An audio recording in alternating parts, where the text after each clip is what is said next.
Olá pessoal, a gente aqui vai gravar um outro vídeo dando continuidade a esse último que acabamos de gravar, que eu já estou publicando. Como eu falei, além do livro do Gênesis, da Torá, eu também vou ler um texto aqui do livro do Gênesis. Como também a gente também já viu o significado oculto da Torá, através do Zohar.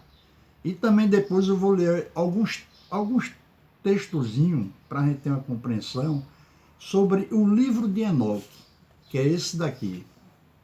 Esse livro de Enoque, ele foi, grande parte dele a gente só encontra isso em alguns textos digamos assim, do Velho Testamento e do Evangelho, que refere a esse nome Enoque. Mas do cânone oficial da igreja e também da Bíblia não, perdão, da Torá lá, que são os 5 primeiros livros, né? Eles foram omitidos do cânone oficial, são citados aqui e acolá, né? Mas existe esse livro que foi encontrado, segundo as pesquisas e a história conta, foi encontrado esse livro aqui, o livro de Enoque, no início do século passado. E depois escreveram e publicaram. Segundo, também eu chamo sempre de lenda, segundo a lenda, esse livro de Enoque foi o livro escrito pelo esse personagem Enoque, que recebeu dos anjos, o que depois a gente vai ler aqui. Mas vamos dar continuidade aqui, eu vou ler aqui o texto do primeiro capítulo do Gênesis, aqui na nossa Torá. Veja o que diz o primeiro capítulo do Gênesis.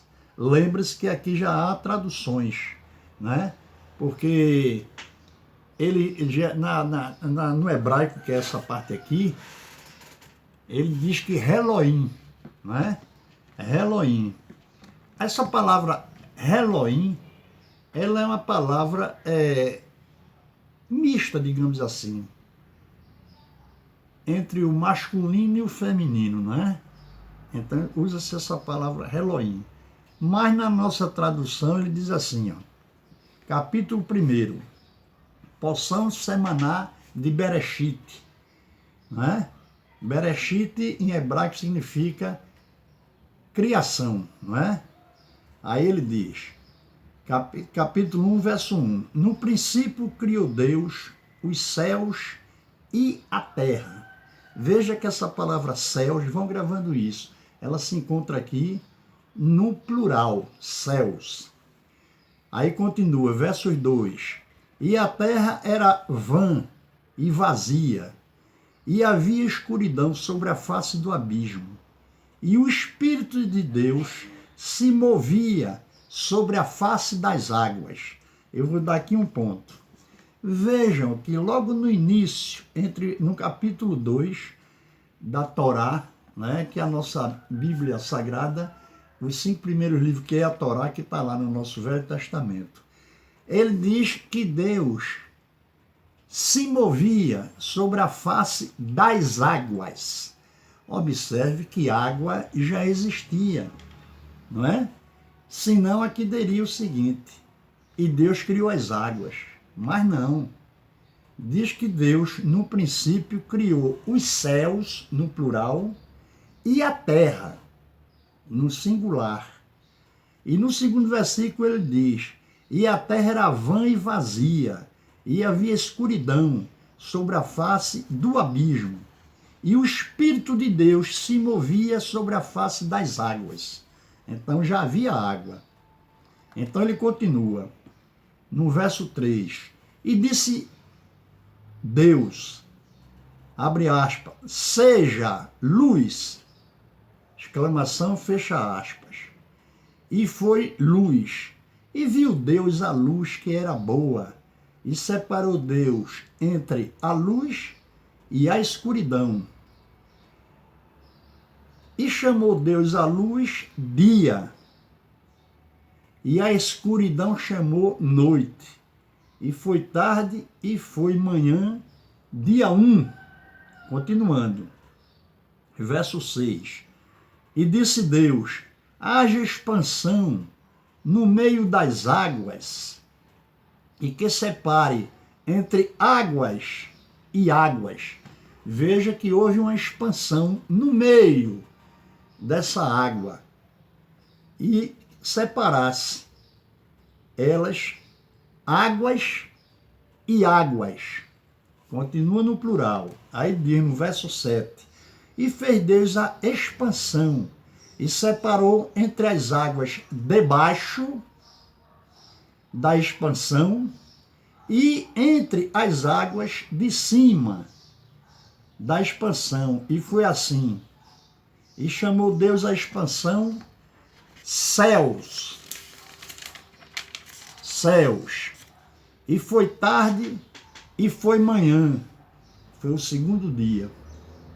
E disse Deus: juntem-se as águas debaixo dos céus em um lugar, e se veja o elemento seco. Fecha aspas. E foi assim. E chamou Deus ao elemento seco terra. E a reunião das águas chamou mares. E viu Deus que era bom. E disse Deus: produz a terra erva que dá semente, árvore de fruto, que dá fruto de sua semente, cuja semente esteja nele, sobre a terra. E foi assim. E produziu a terra, ele aqui foi traduzido para o nosso idioma, ervagem. Erva que dá semente de sua espécie, e árvore que dá fruto, cuja semente está nele, segundo sua espécie. E viu Deus que era bom. E foi tarde e foi manhã, o terceiro dia.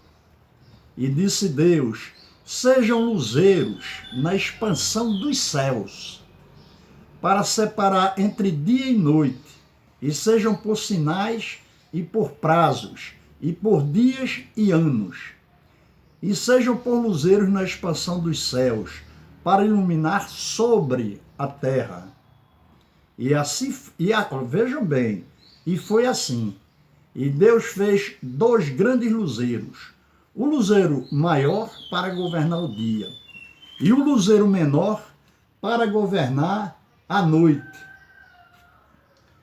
E fez também as estrelas, e os colocou Deus na expansão dos céus, para iluminar sobre a terra, e para governar no dia e na noite. Observem vocês aqui, que eu estou passando aqui, ó, da direita para a esquerda, porque é assim que é feita a leitura lá no Oriente, lá em Jerusalém, certo? O judeu, ele lê da direita para a esquerda, contrário que a gente que lê na nossa leitura, digamos assim, cursiva, a gente lê da esquerda para a direita. Como também tem povos que lê de cima para baixo, e há outros povos que lê de baixo para cima. Veja que nessas leituras é formada uma cruz, não é? Porque, na realidade, a cruz é um símbolo altamente antigo, vem antes de Cristo, e se perde nas brumas do tempo da antiguidade. Mas vamos continuar. Aí aqui a gente terminou com a seguinte frase: e para governar no dia e na noite, e para separar entre luz e entre escuridão. E viu Deus que era bom. E foi a tarde e foi manhã, o 4º dia. E disse Deus, abre aspas, produzam as águas réptil de alma viva, e ave que voe sobre a terra, sobre a face da expansão dos céus. E criou Deus os grandes peixes e toda alma viva que se arrasta, que as águas produziram segundo suas espécies, e toda ave segundo sua espécie. E viu Deus que era bom, e abençoou-os Deus, dizendo: frutificai e multiplicai, e enchei as águas nos mares, e a ave se multiplique na terra. E foi tarde, e foi manhã, foi o quinto dia. Observem as palavras que eu estou pronunciando diretamente da Torá aqui, apesar de ser a tradução, que o nome, ela em hebraico está desse lado aqui. Então, continuando. E disse Deus, produz a terra alma viva segundo sua espécie, quádrupede e réptil, e animal da terra segundo sua espécie. E foi assim. E Deus fez o animal da terra segundo sua espécie, e o quádrupede segundo sua espécie, e todo o réptil da terra segundo sua espécie. E viu Deus que era bom, e disse Deus, façamos o homem, a nossa imagem, segundo a nossa semelhança, e que domine sobre o peixe do mar, e sobre a ave dos céus, e sobre o quadrúpede, e em toda a terra, e em todo réptil que se arrasta sobre a terra, fecha aspas. Observe, meus amigos, que essa palavra, façamos, que a gente pode até poetizar melhor essa palavra e dizer como se fosse Deus dizendo, vamos e façamos o homem à nossa imagem e na nossa semelhança. Veja que a palavra plural obriga-nos a nós entendermos, né, que Deus não estava só, o Criador, vamos chamar assim, não se encontrava só. Porque se ele estivesse só, ele seria obrigado a dizer, vou criar o homem, mas ele disse, vamos, no plural, e façamos o homem, a nossa, olha aí a palavra também nossa, como se fosse a minha e a sua, semelhança, não é? E a imagem de Deus o criou. Veja que coisa interessante. Isso aí, eu estou chamando essa atenção e estou procurando dar, no sentido da gente ter um entendimento, uma abertura, né? Digamos assim, do olho interno, né?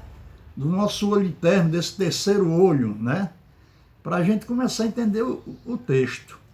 Então, e criou Deus o homem, a sua imagem.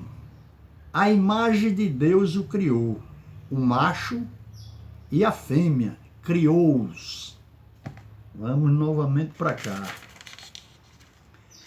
E abençoou Deus e disse-lhes Deus. Veja que aqui, novamente, a palavra está disse-lhes. Ele não diz e disse. Disse-lhes Deus, frutificai e multiplicai, e enchei a terra e a subjugai, e dominai sobre o peixe do mar e sobre a ave dos céus, em todo animal que se arrasta sobre a terra.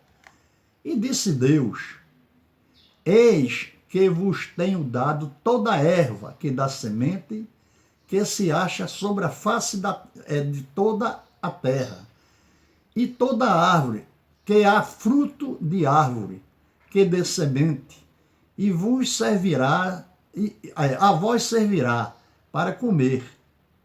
E para todo animal da terra, e toda ave dos céus, e tudo que se arrasta sobre a terra, em que haja alma viva, e toda verdura de erva, entre parênteses, será para comer.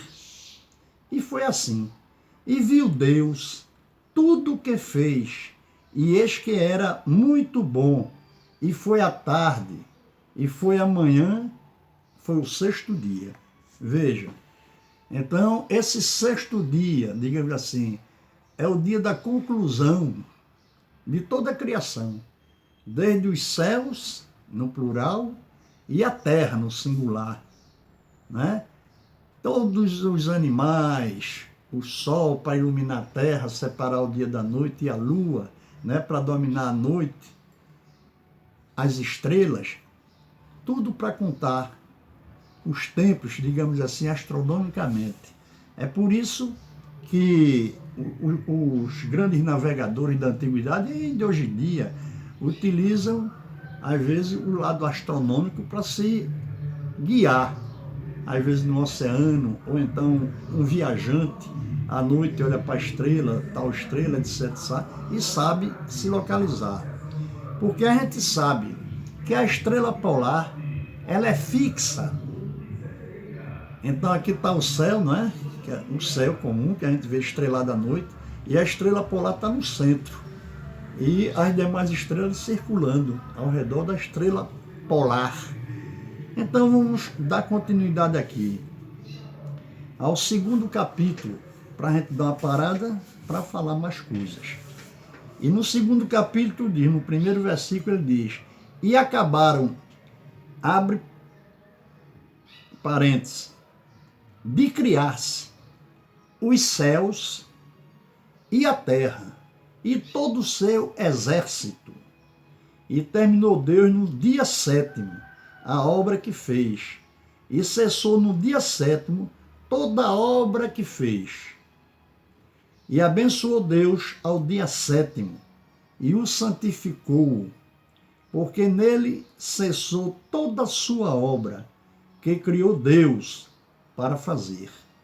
Estas são as origens dos céus, estas são as origens do céu e da terra, ao serem criados no dia de fazer o eterno Deus, terra e céu. Agora ele pronuncia, a Torá fala no singular, ao fazer, tá vendo? O eterno Deus, céu e terra. E toda a planta do campo, antes que houvesse na terra, e toda a erva do campo, antes que germinasse, porque não tinha feito chover o eterno Deus sobre a terra. E homem não existia para cultivar a terra. E vapor subia da terra e regava toda a face da terra. E formou o Deus, o eterno Deus, ao homem, Adão, pó da terra, e soprou em suas narinas o alento da vida, e foi o homem alma vivente. E plantou o eterno Deus um jardim no Éden, no Oriente, e colocou ali o homem que formou. E fez brotar o eterno Deus da terra toda a árvore cobiçável, à vista e boa para comer. E a árvore da vida estava dentro do jardim, e a árvore do saber, do bem e do mal. Observem aqui que depois que o homem é colocado no jardim do Éden, naturalmente já havia o vapor para manter aquelas sementes. Mas depois Deus, naturalmente, fez o quê? Ele vai fazer chover para poder agora aquelas sementes começarem a germinarem, né? Crescerem para poder dar alimento. Então observe bem.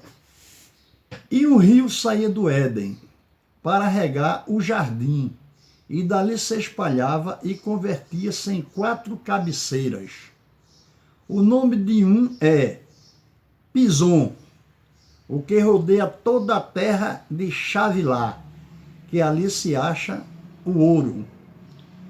E o ouro daquela terra é bom, ali se acha o cristal e a pedra de ônix. Continuando. E o nome do segundo rio é Gishon, o que rodeia toda a terra de Cush, que fica na Etiópia. Ele aqui bota entre colchetes esse nome Etiópia. E o nome do terceiro rio é Shidekel. Ele abre novamente colchete e coloca o nome Tigre, o que corre ao oriente da Síria. Entre colchete também ele bota o nome Assur. E o quarto rio é Perate, que ele bota também entre colchete, chamado de Eufrates. E tomou o Eterno Deus o homem e colocou no jardim do Éden para o cultivar e o guardar. E ordenou o eterno Deus ao homem, dizendo: de toda a árvore do jardim podes comer, e da árvore do conhecimento do bem e do mal não comerás dela, porque no dia em que comeres dela, morrerás. E disse o eterno Deus: não é bom que esteja o homem só. Far-lhe-ei uma companheira frente a ele. E formou o eterno Deus da terra todo animal do campo e toda árvore dos céus. E trouxe ao homem para ver como os chamaria.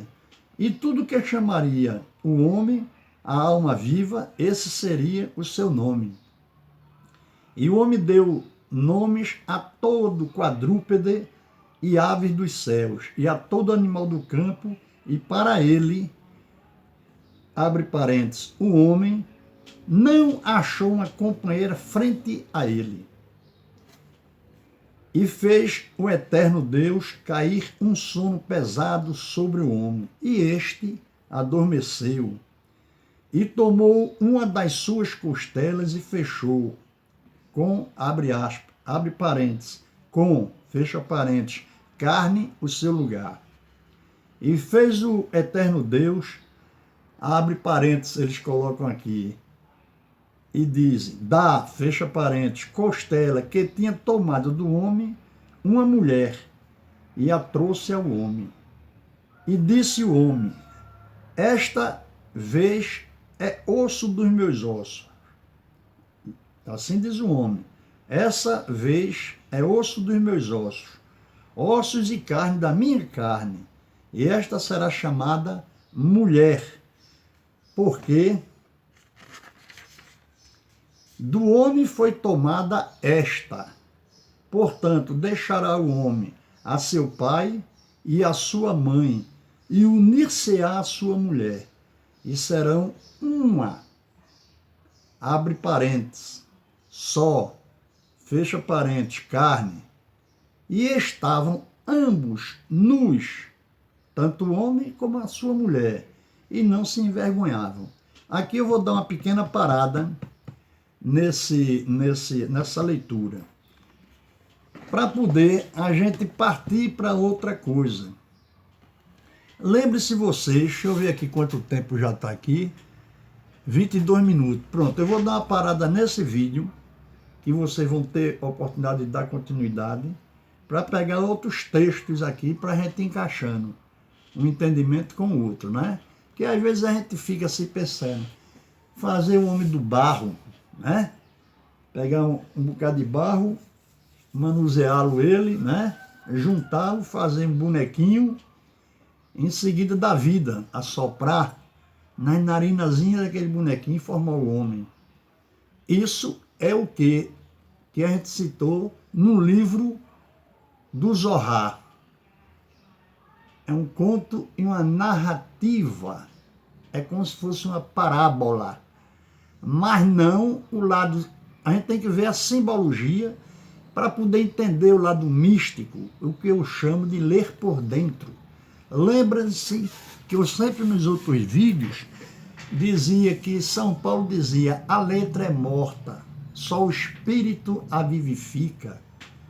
Então a gente vai, esse espírito é o lado místico do entendimento. Então eu vou procurar outros livros aqui para trazer para vocês, dando essa explicação.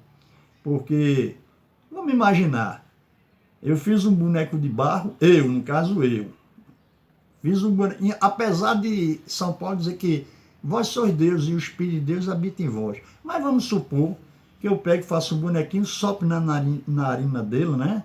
E ele transforma-se num homem. Aí depois eu pego esse homem, faço ele dormir, tiro um pedaço da costela e com essa costela vou formar uma companheira para ele, uma mulher, né? Então, isso que está escrito é aquilo que diz: pobre do homem que entende o texto por esse lado. Isso é um paramento para esconder a verdade.